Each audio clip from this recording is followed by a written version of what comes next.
अस्सलामुअलैकुम अजीज़ तलबा, मैं उम्मीद करता हूँ कि आप सब खैरियत से होंगे। अजीज़ तलबा, आज की इस वीडियो में हम उर्दू ग्रामर की वो बुनियादी चीज़ें समझेंगे जो उर्दू ग्रामर में रीढ़ की हड्डी की मानद होती हैं। उनमें हमारे पास फेल, फ़ाइल, मफ़ूल, उनके अलावा हम हरफ, साके और लाके इनको पढ़ेंगे और इनको समझेंगे कि ये क्या चीज़ें होती हैं। सबसे पहले हम आ जाते हैं फेल। फेल क्या होता है? किसी भी काम के करने को हम क्या कहते हैं? फेल। अब आगे फेल को हम मज़ीद किस तरीके से जान सकते हैं?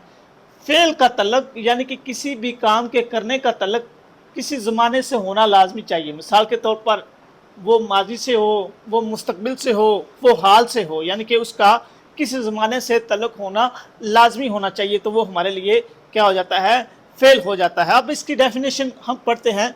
वो कलमा जिससे किसी काम का करना होना या सहना ज़माने के लिहाज से हो। किसके लिहाज से हो? ज़माने के लिहाज से। वो माजी में हुआ हो, वो मुस्तकबिल में होना हो, या वो अब हो रहा हो, तो वो हमारे लिए क्या हो जाएगा? वो हमारे लिए फेल हो जाएगा। मिसाल के तौर पर हम क्रिकेट खेलते हैं। अब जो हम क्रिकेट खेलते हैं ये हम रोज़ खेलते हैं, ये डेली बेस्ड है, तो ये खेलते हैं, तो यहाँ ये जो वर्ड है ते हैं, खेलते हैं, ये किसकी तरफ इशारा कर रहा है? ये बता रहा है कि ये जो काम करते हैं, हम क्रिकेट खेलते हैं, वो हम डेली बेस्ड खेलते हैं, तो ये हमारे लिए क्या हो गया? ये हमारे लिए फेल हो गया। ऐसे उसने खाना खाया, उसने खाना खाया, कल खाया, परसों खाया, 2 घंटे पहले खाया, जब भी खाया, तो ये उसका क्या हो गया? फेल हो गया। उसने माजी में वो काम किया, माजी में खाना खाया। ऐसे अली लाहौर जाएगा, अली लाहौर जाएगा, कल जाएगा, परसों जाएगा, जब भी जाए, मतलब आने वाले वक्त में वो लाहौर जाएगा, तो इसमें क्या है कि ज़माने का तल्लुक आ रहा है मुस्तकबिल के, तो ये हमारे लिए क्या हो जाएगा? फेल। तो स्टूडेंट्स, ये होता है फेल। आगे फेल की 3 इकसाम आ जाती हैं, फेल माजी, मुस्तकबिल और हाल। उनके बारे में आप जानते ही हैं, तो उसके बारे में किसी और वीडियो में हम बात करेंगे, ऐसे ये वीडियो लेंथी हो जाएगी। नंबर 2 पे हमारे पास आ जाता है फ़ाइल। अब फ़ाइल क्या होता है? इस वक्त मैं आपको वाइट बोर्ड पे इनके मतलब समझा रहा हूँ। अब समझाने वाला कौन है? मैं। तो बेसिकली फ़ाइल वो चीज़ होती है जो किसी भी टेंस में, किसी भी फ़िक्रे में काम को करने वाला हो, यानी कि जो काम को करता है पैराग्राफ में या फ़िक्रे में या बात में, वो हमारे लिए क्या होता है? फ़ाइल। और इंग्लिश में हम इसको सब्जेक्ट भी बोलते हैं। क्या बोलते हैं? सब्जेक्ट, यानी कि काम करने वाला। आगे इसकी डेफिनेशन पढ़ते हैं। किसी काम के करने वाले को हम क्या कहते हैं? फ़ाइल। हम उसे फ़ाइल कह देते हैं। मिसाल के तौर पर अहमद खाना खा रहा है। इस सेंटेंस में खाना खाने वाला कौन है? अहमद। तो ये हमारे लिए क्या हो गया? फ़ाइल। ऐसे तुम किताब पढ़ते हो, किताब पढ़ने वाला कौन है? काम करने वाला कौन है? वो है तुम, यू। तो ये हमारे लिए क्या हो गया? फ़ाइल। अलीना ने बर्तन धोए, इसमें अलीना हमारे लिए फ़ाइल होगी। ऐसे हमने क्रिकेट खेली, हम, इसमें क्या हो गए? इसमें हम, ये हमारे लिए फ़ाइल हो गए। तो स्टूडेंट्स, नंबर 3 पे हमारे पास आता है मफ़ूल। अब मफ़ूल क्या होता है? देखें, मैं आपको समझा रहा हूँ। क्या समझा रहा हूँ? उर्दू। और इस उर्दू को मैं किस पर समझा रहा हूँ? ये वाइट बोर्ड पर समझा रहा हूँ, यानी कि मैं आपको वाइट बोर्ड पर उर्दू समझा रहा हूँ। इस काम में, इस बात में जिस चीज़ पे काम हो रहा हो, वो क्या होता है हमारे लिए?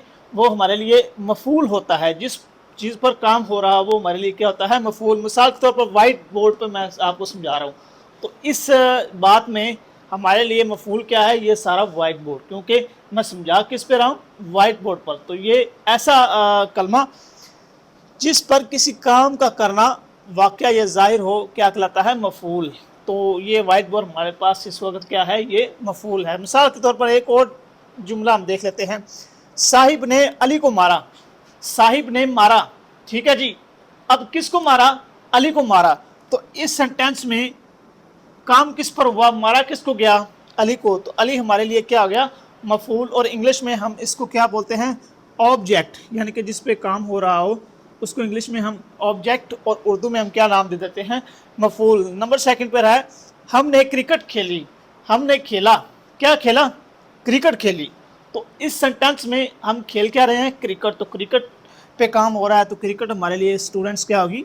ये हमारे लिए मफ़ूल होगी। ये थे हमारे पास फ़ाइल, फेल और मफूल। इसके बाद हम आ जाते हैं हर्फ। हर्फ क्या होता है?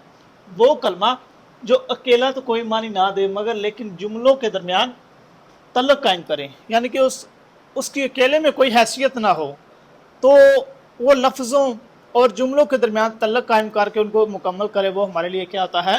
हर्फ। मिसाल के तौर पर अली ने अहमद को मारा, ठीक है जी, अली ने अहमद को मारा। जैसे हमने यहाँ बनाया था साहिब ने अली को मारा, तो इस सेंटेंस में ने जोड़ा साहिब को और इसको, इन दोनों को ने क्या किया? कंबाइन किया। तो इस सेंटेंस में ने हमारे पास क्या हो गया? हर्फ, क्योंकि ये आगे वाले जुमले और ये पीछे वाला जो साहिब लफ्ज़ है इनको कंबाइन कर रहा है, इनको जोड़ रहा है, तो ये हमारे लिए क्या हो गया? हर्फ। तो ऐसे अल्फाज जो ख़ुद तो अपनी अकेले में अहमियत हैसियत कैरी नहीं करते, उनकी कोई अहमियत नहीं होती, लेकिन जब वो जुमलों और लफ्ज़ों के दरमियान आ जाते हैं तो वो मानी बनाते हैं, तो वो हमारे लिए क्या होते हैं? हर्फ। इसके बाद स्टूडेंट्स आ जाते हैं साबके। अब साबका क्या होता है? साबके से मुराद साबक जो लफ्ज़ है उसका मतलब होता है पहले या पहला। ऐसे अल्फाज जो किसी बामानी लफ्ज़ से पहले आ जाएं और उसके साथ मिलकर एक और बामानी लफ्ज़ बनाएं, वो हमारे लिए क्या होते हैं? साबके। मैं दोबारा इसकी डेफिनेशन रिपीट करता हूँ। एक हरफ या चंद हरूफ का वो मजमुआ जो किसी बामानी लफ्ज़ के शुरू में आ जाए, ठीक है जी, यानी कि ये उससे पहले आ जाए, में लगाने से एक नया लफ्ज़ बन जाए, वो क्या कहलाता है? वो हमारे लिए साबका कहलाता है। मिसाल के तौर पर लफ्ज़ है बैत, इससे पहले हमने लगा दिया अहल, तो वो क्या बन गया हमारे लिए? अहले बैत। तो ये वर्ड क्या बन गया? अहले बैत। तो यहाँ हमने पहले कौन सा वर्ड लगाया? अहले, तो ये हमारे लिए क्या हो गया? साबका। ऐसे है अहले ईमान, तो ईमान से पहले हमने कौन सा वर्ड लगाया? अहले, तो ये क्या हो जाएगा? ये हमारे लिए साबका हो जाएगा। ऐसे बद अखलाक, बद करदार, बद सूरत, तो ये ऐसे वर्ड्स होते हैं जो किसी बामानी लफ्ज़ से पहले मिलकर एक और नया बामानी लफ्ज़ बनाते हैं। स्टूडेंट्स, इसके बाद हमारे पास आ जाता है लाहके। अब लाहके क्या होता है? एक हरफ या चंद हरूफ का वो मजमुआ जो किसी बामानी हरफ के बाद मिलकर बामानी हरूफ बनाए, यानी कि पहले बामानी कोई लफ्ज़ आए, उसके बाद वो लफ्ज़ मिले तो एक नया बामानी लफ्ज़ बनाए, तो वो हमारे लिए क्या होता है? लाहके। मिसाल के तौर पर खुश, ये हमारे पास क्या है? बामानी लफ्ज़। उसके बाद हमने क्या साथ लगा दिया? पोश। खुश पोश, तो ये दोनों क्या हो गए? बामानी अल्फाज। तो ये हमारे लिए क्या अहमियत रखते हैं? लाहके की।